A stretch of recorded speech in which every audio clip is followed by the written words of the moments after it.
काव्या को मीटिंग में गुस्सा आया, आईपीएल 18 से पहले फरमान सुनाया। अब बीसीसीआई बदलेगी आईपीएल की रूल बुक।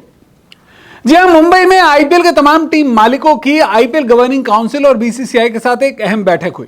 इस बैठक में आईपीएल के अगले सीजन को लेकर तमाम टीम मालिकों से कुछ सलाह मांगी गई थी, उनकी राय मांगी गई थी, मशवरे लिए गए थे। लेकिन इस बैठक में सनराइजर्स हैदराबाद टीम की मालकिन काव्या मारन हर किसी की निगाहों में छा गई। दरअसल काव्या मारन ने इस बैठक में ऐसी सलाह बीसीसीआई और आईपीएल टीम मालिकों के सामने पेश की कि हर कोई हैरान रह गया। और अब तो यह माना जा रहा है कि काव्या मारन के दिए इन सलाहों के बाद बीसीसीआई भी आईपीएल सीजन 18 से पहले कुछ नए नियम आईपीएल में लागू कर सकती है। तो आखिर कौन कौन सी सलाह इस बार काव्या मारन ने बीसीसीआई की इस बैठक में दी, चलिए अपनी रिपोर्ट में आपको बता देता हूं। सबसे पहले तो काव्या मारन ने आईपीएल के तमाम टीम मालिकों की ओर से बीसीसीआई के सामने मेगा ऑक्शन के लिए 7 रिटेंशन या फिर उतने ही आरटीएम यानी कि राइट टू मैच कार्ड्स का विकल्प मांगा। काव्या मारन ने कहा, सभी फ्रेंचाइजियों के पास कम से कम 7 रिटेंशन या वैकल्पिक रूप से उतने ही आरटीएम विकल्प होने चाहिए। हम इसे 4 रिटेंशन और 2 आरटीएम या सभी 6 रिटेंशन या सभी आरटीएम के रूप में उपयोग कर सकते हैं। रिटेंशन या आरटीएम का उपयोग करने का विकल्प खिलाड़ी के साथ चर्चा के आधार पर फ्रेंचाइजी के पास होना चाहिए। मतलब यहां पर काव्या मारन ने साफ कर दिया कि ज्यादातर फ्रेंचाइजीज ये चाहती हैं कि उन्हें ज्यादा से ज्यादा राइट टू मैच कार्ड दे दिए जाएं, फिर भले ही खिलाड़ियों को रिलीज कर दिया जाए, ऑक्शन में उनके नाम पर बोली लगे, लेकिन एक बोली अमाउंट के बाद में उन खिलाड़ियों को वापस अपनी टीम में खरीदने का पहला अधिकार ज्यादा से ज्यादा मौकों के साथ उनकी पिछली टीम के मालिकों को मिलना चाहिए। इसीलिए उन्होंने आरटीएम कार्ड की मांग रखी। साथ ही साथ यहां पर काव्या मारन ने एक और बात रिटेंशन को लेकर कही। उन्होंने कहा कि रिटेंशन में जो सैलरी खिलाड़ियों को दी जाती है उसमें खिलाड़ियों के सम्मान और उनकी उम्मीदों का ख्याल रखना बहुत जरूरी है।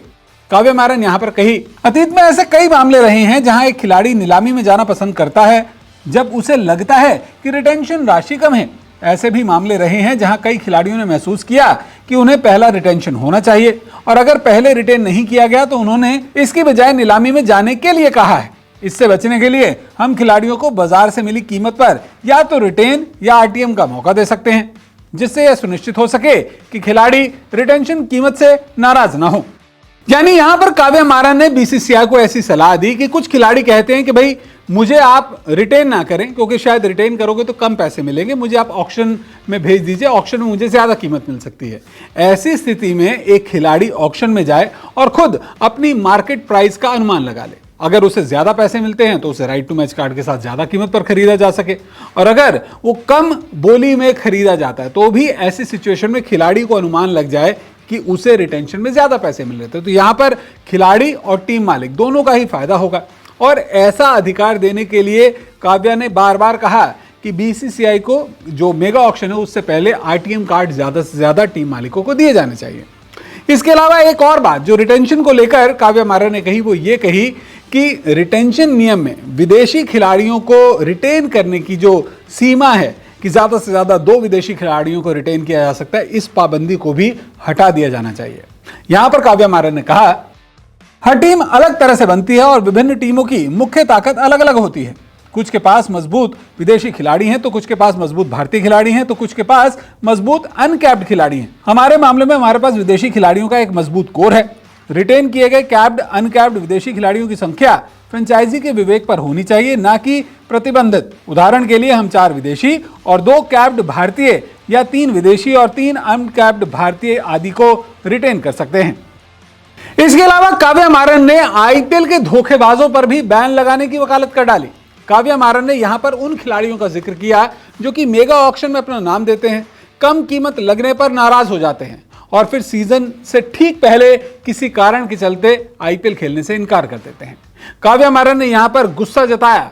उन्होंने कुछ उदाहरण भी दिए, मसलन सनराइजर्स हैदराबाद के लिए ही पिछले सीजन जैसे वानिंदु हसरंगा ने किया। इसके अलावा एलेक्स हेल्स या फिर जेसन रॉय जैसे कुछ ऐसे एग्जाम्पल्स हैं जो कि आईपीएल की फ्रेंचाइजीज को पिछले सीजन देखने को मिले थे। काव्या मारन ने यहां पर नाराजगी जताते हुए कहा, नीलामी में चुने जाने के बाद अगर कोई खिलाड़ी चोट के अलावा किसी अन्य कारण से सीजन खेलने के लिए नहीं आता है तो उस पर बैन लगा दिया जाना चाहिए। फ्रेंचाइजी अपने टीम कॉम्बिनेशन बनाने के लिए नीलामी में बहुत प्रयास करती है। अगर कोई खिलाड़ी नीलामी में कम कीमत पर आता है और बाद में नहीं आता है तो यह टीम और उसके संतुलन को प्रभावित करता है। ऐसे कई उदाहरण हैं जहां विदेशी खिलाड़ी इस कारण से नहीं आए हैं। इसके अलावा जो आखिरी सलाह यहां पर काव्या मारन ने दी वो किसी टीम मालिक के लिए नहीं थी, वो थी सलाह सीधा सीधा बीसीसीआई के लिए। यहां पर काव्या मारन ने बीसीसीआई से कहा कि जो सैलरी ब्रैकेट यहां पर रिटेंशन के दौरान खिलाड़ियों के लिए सेट किया गया है कि पहली प्रायोरिटी वाले खिलाड़ी के लिए इतनी सैलरी ब्रैकेट आपकी रिजर्व होनी चाहिए, दूसरी प्रेफरेंस वाले खिलाड़ी के लिए इतनी सैलरी होनी चाहिए, तीसरी चौथी जो आपकी रिटेंशन की होती है, यहां पर किसी भी खिलाड़ी की सैलरी जो है वो बांधी ना जाए। जो इस सैलरी को देने का फैसला है, अंतिम फैसला है, वो फ्रेंचाइजी को दिया जाए। मसलन ज़्यादा से ज़्यादा अगर बीसीसीआई कहता है कि 16 करोड़ किसी फर्स्ट चॉइस के रिटेन्ड क्रिकेटर को मिलने चाहिए तो ये फैसला फ्रेंचाइजी ले। हो सकता है वो अपने फर्स्ट चॉइस क्रिकेटर को 16 की जगह 26 करोड़ देना चाहती हो। तो क्या कहना है काव्या मारन का इसे लेकर, अब ये भी सुनिए। फ्रेंचाइजी के पास यह विवेक होना चाहिए कि वे रिटेन किए गए खिलाड़ियों के बीच रिटेंशन सैलरी पर्स राशि को कैसे विभाजित करें।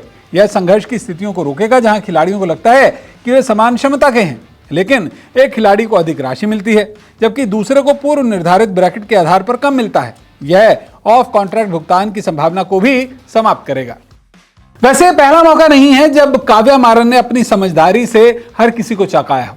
आईपीएल के पिछले सीजन से पहले जब काव्या मारन ने 20 करोड़ की कीमत पर ऑस्ट्रेलिया के टेस्ट कप्तान पैट कमिंस को अपनी टीम के लिए खरीदा था और उसे अपनी टीम का कप्तान बनाया था, तब भी उनके इस फैसले पर ज्यादातर लोगों को हैरानी हुई थी, कुछ लोग तो हंस भी रहे थे। लेकिन काव्या मारन ने पैट कमिंस को अपनी टीम की कमान सौंपी, एक गेंदबाज को अपनी कमान सौंपी और उसी गेंदबाज ने सनराइजर्स हैदराबाद को आईपीएल के पिछले सीजन में फाइनल तक पहुंचाया, बल्कि खिताब भी जीतने की एक मजबूत दावेदार के तौर पर पेश किया। और ऐसे कई एग्जाम्पल्स हैं जिसके चलते काव्या मारन को यहाँ पर ब्यूटी विद ब्रेन की संज्ञा दी जाती रही है आईपीएल में। इस बार भी काव्या ने अपनी दिए इन सलाहों से, अपनी दिए इन सुझावों से हर किसी का दिल जीता है। उम्मीद की जा रही है कि बीसीसीआई इन सुझावों के बाद जल्द ही आईपीएल की रूल बुक भी बदल सकती है। क्या है आपका मानना काव्या मारन के दिए इन सुझावों पर? अपनी राय हमारे साथ जरूर साझा कीजिएगा। वीडियो देखने के लिए आपका बहुत बहुत शुक्रिया।